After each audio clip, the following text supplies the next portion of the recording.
안녕하세요. 어머님의 무리한 요구로 인해 시댁과 연을 끊게 된 30대 여성입니다.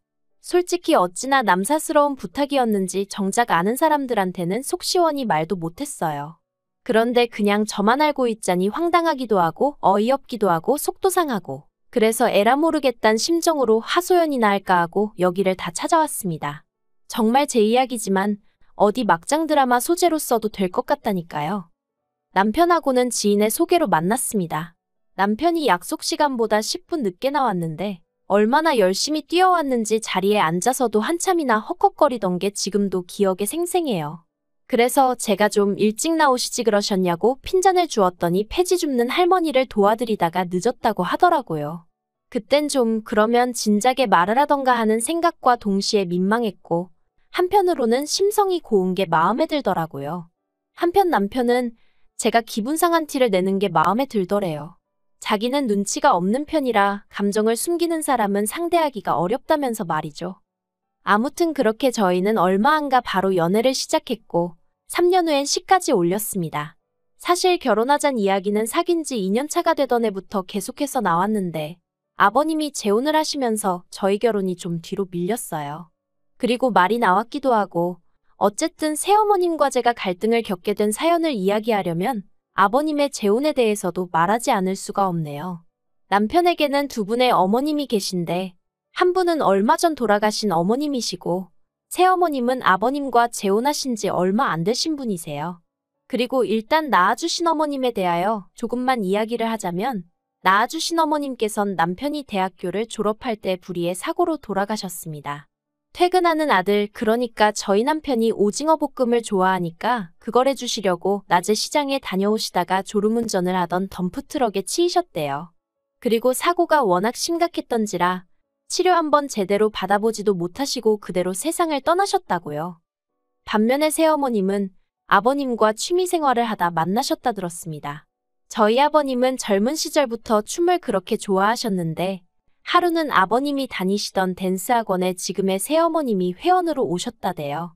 아버님이 말씀하시길 사람한테서 그렇게 빛이 나는 건 처음 봤다 하시는데 저는 뵌 적은 없었지만 그래도 괜히 돌아가신 어머님이 생각나기도 하고 왠지 마음이 씁쓸하더라니까요. 아무튼 아버님은 새어머님께 첫눈에 반하셨답니다. 그래서 정말 열심히 쫓아다니셨고 결국 어머님의 마음을 얻는 데 성공하셨다나요. 그러다 아버님이 남편에게 당신의 교제 사실을 밝힌 건 솔직히 말하자면 어쩔 수 없는 계기가 있었기 때문이었어요. 남편이 아버님 통장 정리를 하다가 3천만 원이란 큰돈이 비는 걸 알게 되었고 그 돈이 어디로 갔는지 혹시 무슨 사기라도 당한 건지 아버님께 말씀 좀 해보라며 어르고 달래다가 그 돈이 지금의 새어머님한테 흘러간 걸 알게 되었고 당시에 놀랐던 남편은 아버님이 꽃뱀에게 당한 줄 알고 경찰에 신고해야겠다 뭐 난리를 쳤던 모양이에요. 그러자 아버님이 꽃뱀이 아니고 여자친구라고 말씀하셨다는데 아무튼 그래서 남편이 정말 충격이 이만저만이 아니었답니다. 그렇게 빨리 어머님을 잊으실 거라곤 상상도 못했다면서 게다가 그 짠돌이 아버님이 여자한테 3천만 원씩 퍼줬다는 사실이 믿기지가 않았다나요. 그리고 저도 얼마 지나지 않아 새어머님을 뵙게 되었는데 그건 바로 제가 아버님께 정식으로 인사를 드리러 갔던 날이었습니다. 사귄 지 2년 만에 남편에게 프로포즈를 받고 이후로 본격적으로 결혼 이야기를 주고받게 되면서 당연히 아버님도 찾아뵙게 되었죠.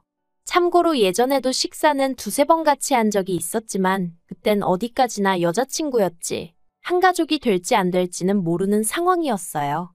그러니 딱히 특별한 대화를 나눈 것도 없었네요. 한편 약속 당일 자리에 나오신 아버님은 혼자가 아니셨습니다. 꽤나 젊어 보이는 여자분이 아버님 팔에 팔짱을 꼭 끼고 있었거든요. 이미 남편에게 들어 아버님께 교제 중인 여자분이 계시다는 건 알고 있었지만 제 예상보다 훨씬 젊은 여자분을 보고 좀 당황했던 게 사실이에요. 그리고 이건 저뿐만이 아니었습니다. 남편도 무척 놀란 눈치였거든요. 하지만 아버님만큼은 뭐가 그리 좋으신지 혼자서 싱글벙글. 아무튼 그렇게 네 사람이 마주 앉았고 이런저런 대화가 오가기 시작했습니다. 그런데 문제는 호칭이었어요. 아직 두 분이 결혼을 하신 게 아니니 어머님이란 호칭은 가당치도 않았고 그렇다고 여사님이라고 부르자니 너무 젊고 그렇다고 언니라고 할 수도 없고. 그리고 제가 이런 고민을 할 정도였으면 저희 남편은 어땠겠어요. 남편을 힐끗 쳐다봤는데 아니나 다를까 남편도 난처한 기색이 역력했습니다. 그래서 저희는 가능한 그분을 부르지 않고 조심스레 대화를 이어갔는데 그게 아무래도 아버님 눈에 무척이나 거슬렸던 모양이에요. 아버님이 굉장히 못마땅하신 표정으로 당신하고 진지하게 만나는 사람인 만큼 예를 갖추라고 호통을 치셨으니까요. 그런데 문득 그런 아버님을 보고 있자니 저도 짜증이 확 나는 거예요. 뭐랄까. 어쨌든 이 모임의 목적은 저를 소개하고 저희 둘의 결혼에 대해서 이야기를 나누는 것이었는데 아버님이 여자분과 같이 나오시면서 저나 저희 결혼에 대해서는 제대로 한마디 얘기도 못하고 그냥 상황 자체가 황당하더라고요. 하지만 그게 다가 아니었습니다. 그날 분위기가 어쨌건 간에 아버님이 결혼하지 말라 소리는 안 하셨기에 저희는 결혼을 허락받았다고 생각했고 그래서 천천히 하나씩 결혼 준비를 해나가기 시작했는데 며칠 후 난데없이 아버님께서 저희 둘을 집으로 오라셨습니다. 결혼에 대해서 할 이야기가 있다 하시면서 말이죠. 갑자기 내가 어디가 마음에 안 들기라도 하셨나? 결혼하지 말라는 건가? 뜬금없이 그런 연락을 받으니 정말 별의별 생각이 다 들대요. 그리고 제 불길한 예감은 어느 정도는 들어맞았습니다. 아버님께서 결혼을 당장은 하지 말라셨으니까요. 아버님께서는 저희가 결혼하기 전 새어머님과 재혼을 먼저 하고 싶으시다 하셨습니다.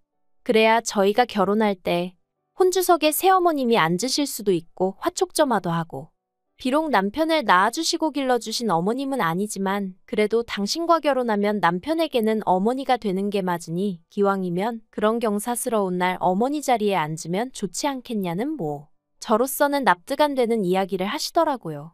그래서 제가 그냥 비워두고 하는 게 그림이 좋지 않겠냐고 한마디 했는데 아버님께서 그건 제가 정할 문제가 아니라면서 저더러 조용히 하라셨어요. 제 결혼식인데 저는 말할 권리가 없다니 어처구니가 없었죠. 아무튼 그래서 결국 아버님이 먼저 식을 올리셨습니다. 아버님은 재혼이셨지만 새어머님은 초혼이란 이유로 식도 정말 거하게 치르시대요. 솔직히 저는 아버님이 새로운 출발을 하시겠다는 게 잘못된 건 아니지만 그래도 이렇게까지 삐까뻔쩍하게 할 일인가 싶은 게 제가 꽉 막힌 건진 몰라도 왠지 남들 보기가 좀 그렇더라고요. 정작 당사자인 아버님은 신이 나서 그런 건 안중에도 없으신 눈치였지만요. 남편도 이때는 자포자기한 눈치였어요. 말린다고 말려질 분들도 아니고 그러니 좋은 게 좋은 거라고 두 분 금슬 좋은 게 어디냐? 노년에 마음 맞는 사람하고 같이 늙어가는 것도 복이지 않냐? 우리 아버님은 참으로 복받으신 양반이다 그렇게 생각하자 했죠. 그리고 정확히 1년 뒤 저희도 마침내 식을 올렸습니다. 그런데 아버님이 저희 결혼할 때 1억을 준다 하셨는데 막상 때가 되니까 얼렁뚱땅 횡설수설하시며 딱 3천 주시더라고요. 그리고 저희도 사람인데 1억 주신다 소리를 정말 거짓말 좀 못해서 100번은 하시던 분이 3천만 주시니 처음엔 서운한 마음이 들더라고요. 아무튼 그렇게 주신 돈에 친정에서 주신 돈, 그리고 남편과 제가 각각 모은 돈까지 합하여 집 구하고 그렇게 신혼살림을 시작했습니다. 이후로 한동안은 아무런 불만 없는 날들의 연속이었어요. 다른 시집간 친구들은 시부모님이 툭하면 보자고 한다고 그래서 남편이랑 둘만의 시간이 없다부터 시작해서 친정 갈 틈이 없다 매일같이 시부모님을 만나니 같이 사는 기분이다. 정말 별의별 소리를 다 했었는데 그 모든 게 저에게는 하나도 해당되지 않았거든요. 왜냐하면 아버님과 새어머님 두 분이서 사이가 워낙 좋으시다 보니 아들 며느리가 필요가 없으셨어요. 어쩌다 저희가 식사 같이 하자고 먼저 연락이나 드리면 그때나 한번 볼까 말까였지. 먼저 찾아오시고 그런 것도 없으셨습니다. 그리고 여담이지만 아버님 말씀이 집에서 아무것도 안 하고 새어머님만 보고 있어도 좋다 하셨거든요. 그러자 남편이 씁쓸한 표정으로 돌아가신 어머님 생각은 이제 하나도 안 나는가 보다고. 어쩌면 저렇게 환하게 웃으실 수 있는지. 내 아버지지만 신기하기도 하고 그렇다고 그러대요. 그래서 제가 남편더러 그랬죠. 언제까지 처져 계시는 것보다야 낫지 않냐? 어떤 상황이든 좋은 쪽으로 보고 좋은 쪽으로 생각하자고요. 그런데 이걸 정말 어떻게 말을 해야 하나 싶은데 제가 결혼한 지 반년 만에 아이를 가졌거든요. 그래서 양가에 알리고 축하받고 난리도 아니었는데 정확히 2달 후에 새어머님도 아이를 가졌다는 소식이 들려왔습니다. 처음 그 이야기를 듣고는 전 제 귀를 의심했어요. 아버님 연세가 있는데 어떻게 아이가 생겼다는 건지, 그게 가능한 건가? 정말 별별 생각이 다 들더라니까요. 아무튼 그래서 저와 어머님이 거의 2달 차이로 출산도 같이 했어요. 기분이 좋지가 않았죠. 그냥 모르겠어요. 신경 쓰지 않으려고 해도 어머님이 뒤에서 계속 쫓아오는 기분이었다고 해야 할지. 그리고 곰곰이 되짚어볼수록 이게 보통 일이 아니더라고요. 어쨌든 비록 엄마는 다르지만 남편에게는 동생이고, 그럼 저에게는 아가씨인데, 저랑 30살도 넘게 차이 나는 어린애한테 아가씨 소리를 해야 한다고 생각하니, 처음 새어머님 만났을 때 뭐라고 불러드려야 하나 고민할 때랑은 비교도 안 되게 속이 답답하더라고요. 게다가 또 저희 딸한테는 아가씨가 나이는 동갑인데 호칭은 고모더라고요. 잘못된 건 아니었지만 애 입장에선 퍽이나 난처하겠구나 싶었죠. 하지만 이게 전부가 아니었습니다. 저를 더 미치게 만든 일은 이후에 벌어졌으니까요. 어머님이 워낙에 노산이시다 보니 고생을 많이 하신 건 사실이에요. 그렇게나 자연분만을 하고 싶어 하셨는데 병원에서 안 된다고 해서 제왕절개하셨고, 그 와중에 피를 너무 많이 흘려서 수혈도 받으시고. 그런데 그건 냉정하게 말하면 어머님 사정이잖아요. 그걸 제가 어떻게 보상해드릴 일은 아니었다는 거죠. 하지만 어머님은 너무너무 힘드셨다면서 조리원에서 나오시기가 무섭게 저희 집을 찾으셨고, 저더러 아이 하나 키우나 둘 키우나 다르게 뭐가 있냐며 쌍둥이 애들 키운다 생각하고 어머님 딸, 그러니까 아가씨랑 저희 애를 저더러 도맡아 키우라셨습니다. 황당하대요. 그 자리에는 아버님도 계셨고 남편도 있었지만 그런 새어머님의 말도 안 되는 이야기를 제지하는 사람이 없다는 것도, 그리고 별일 아니라는 듯이 얘기하는 새어머님도 다들 제정신이 아닌 것 같았어요. 생각할수록 화나고 열받고 황당하고, 도무지 단어 하나로는 그때 제 안에서 끓어오르던 분노를 표현할 수가 없네요. 그래도 저는 최대한 좋게 거절하려 했습니다. 그저 저희 애 하나 키우는 것도 지금 힘들어 죽겠는데 아가씨까지 제가 어떻게 키우냐. 제 입장도 생각 좀 해달라. 그렇게만 얘기했죠. 그랬더니 아버님이 며느리도 자식인데 효도해야 할 거 아니냐입니다. 그러면서 네 시어머니 고생하는 거 안 보이냐고, 고생을 해도 젊은 네가 해야지 시어머니더러 하게 하는 게 맞냐고 화를 내시는데, 아니 그 고생 저 때문에 하시는 거 아니잖아요? 막말로 저희 애를 대신 낳아주신 것도 아니고. 그래서 아버님더러 두 분이 좋아서 낳으셔놓고 왜 저한테 이러시냐, 억지 좀 쓰지 마시라 했죠. 그리고 결국 어떤 결론도 나지 않은 채로 저와 남편은 집으로 돌아왔습니다. 그리고 저는 이 정도로 싫다는 의사를 밝혔으니 아버님이든 새어머님이든 더는 이 일로 저를 힘들게 하지 않으실 줄 알았고요. 그런데 정말 답이 안 나온다는 게 이런 걸 말하는 거였을까요? 모처럼 날씨가 좋았던 주말이었습니다. 남편하고 같이 밀린 집안일도 하고 애도 보고 그러고 있었는데 시부모님이 연락도 없이 아가씨를 데리고 왔더라고요. 그리고는 단판을 지으러 왔다며 정말 아가씨 안 키워줄 거냐입니다. 어찌나 태도가 당당하던지 저는 무슨 빚쟁이가 돈 받으러 온 줄 알았다니까요.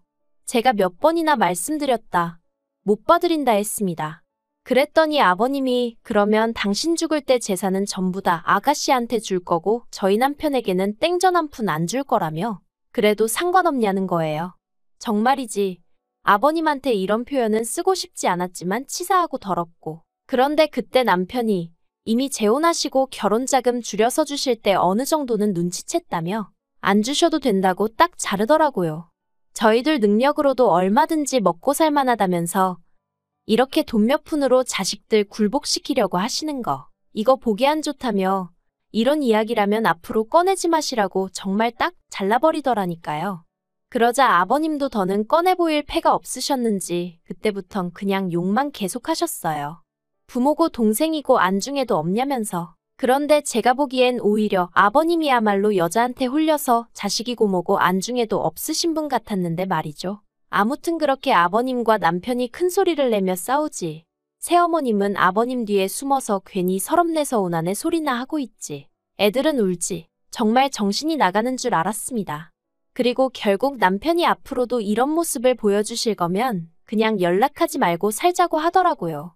자기가 기억하는 아버지는 이런 사람이 아니었다면서. 그리고 이후로는 정말 어떠한 연락도 오고 가질 않고 있어요. 그리고 저는 솔직히 이 상황 자체가 마음이 편하지만은 않아요.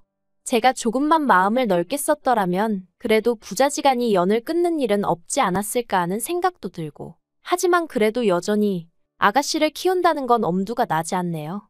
그리고 누가 그러더라고요. 일단 제가 키우기 시작하면 결국 저희 딸이 어떤 식으로든 치이게 될 거고 나중엔 막말로 아가씨 몸종되는 거라고. 그리고 그 이야기를 들으니 아닌 게 아니라 소름이 쫙 끼쳤어요. 어머님 아버님 등살에 모르긴 몰라도 당장 저부터도 저희 딸한테 이해하라 참아라 양보해라 하면서 아가씨부터 챙기게 되진 않았을까 싶거든요. 아무튼 마음이 불편하긴 하지만 그래도 옳은 결정이었다고 생각하려고요. 부자지간이야 시간이 흐르면 해결될 수도 있고 안 될 수도 있고. 하지만 어쨌든 저에게 필요한 건 제 남편이고 제 딸을 지켜줄 아빠지 아버님 비위에 거슬릴까 절절매는 아버님 아들은 아니니까요. 그런 면에서 남편에게 고마울 뿐입니다.